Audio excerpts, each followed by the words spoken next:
নমস্কার, শুভ সকাল। ভগবান শ্রী রামকৃষ্ণদেবের অসীম কৃপাতে আজ আমরা মায়ের বাড়িতে এসে উপস্থিত হয়েছি। এই বাড়িতেই বাগবাজার মায়ের বাড়ি। এই বাড়িটিতে মা দীর্ঘকাল অবস্থান করেছিলেন এবং এই বাড়িটিতে মা তার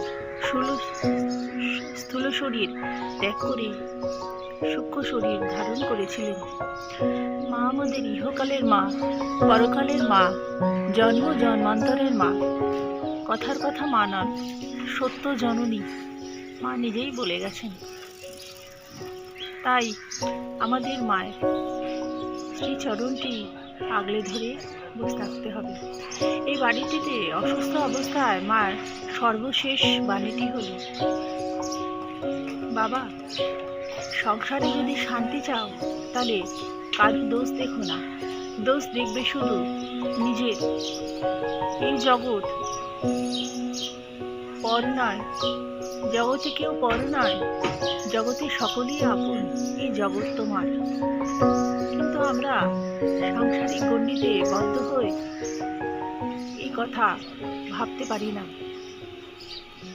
আমাদের এই সব কিছুর উপরে উঠতে হবে, যেতে হবে এবং মায়ের শ্রীচরণ আগলে ধরে থাকতে হবে।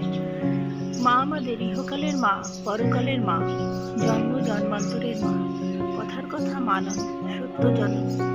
একবার জয়রামবাটিতে গিরিশ ঘোষ মাকে জিজ্ঞাসা করেছিলেন, মা তুমি কেমন মা? মা বলেছিলেন, বাবা, আমি কোনো গুরুপত্নী নই বা আমি কথার কথা মা নই, আমি তোমাদের সত্য জননী। আমি ইহকালের মা, পরকালের মা, জন্ম জন্মান্তরের মা। মা আমাদের ইহকাল পরকাল সমস্ত কিছু দেখছেন। মায়ের শ্রীচরণটি আগলে ধরে থাকলেই হবে।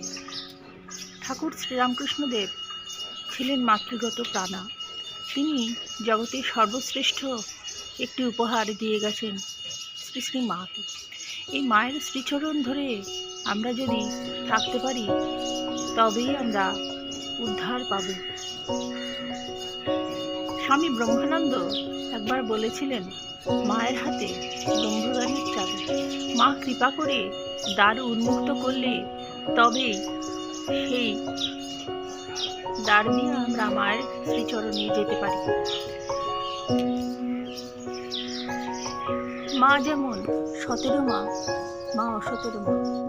মা ডাকাত আমজাদেরও মা, আবার মা শরতেরও মা।